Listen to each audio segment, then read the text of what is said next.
Shqipëria është mikpritëse e konferencës së tretë të mbrojtjes kibernetike të NATO-s, me pjesëmarrjen e delegacioneve nga 32 vende anëtare të aleancës, të përfaqësuara nga ministrat e jashtëm dhe ata të mbrojtjes. Sekretari i përgjithshëm i NATO-s, Mark Rutte, dha një mesazh online ku tha se NATO po rrit investimet në hapësirën kibernetike. Aktorë shtetëror e jo shtetëror punojnë kundër nesh në hapësirën kibernetike, duke u përpjekur që të prishin mbrojtjet tona, të degradojnë infrastrukturën tonë, të spionojnë shoqëritë tona dhe të ndërhyjnë në shërbimet qeveritare.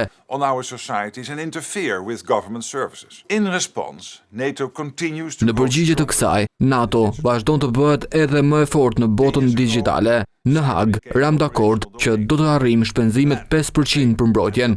NATO ofron një rrjet unik përmes të cilit aleatët mund të reagojnë ndaj kërcënimeve kibernetike dhe ky forum në Tiranë është një forum i jashtëzakonshëm për të ndarë ekspertizën dhe praktikat më të mira.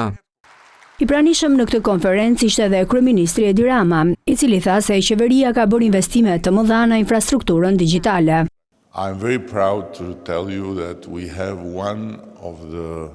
Jam krenar t'ju them që kemi një prej mureve mbrojtëse më të mira kibernetike ndër vendet e NATO-s. Nuk është diçka vizionare, por është diçka që lind nga nevoja elementare e mbijetesës.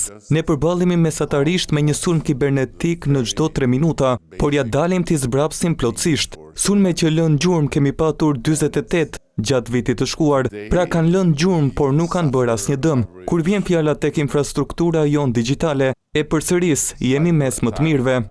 Nga ana tjetra, i shprehu gatishmëri për të dhënë ekspertizën për vendet e tjera.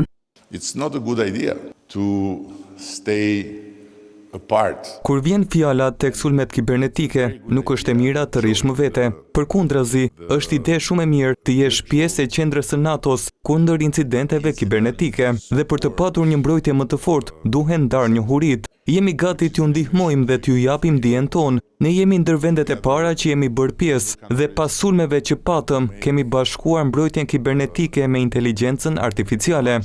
Konferenca e tretë e mbrojtjes kibernetike të NATO-s do të vijojë edhe ditën e premte.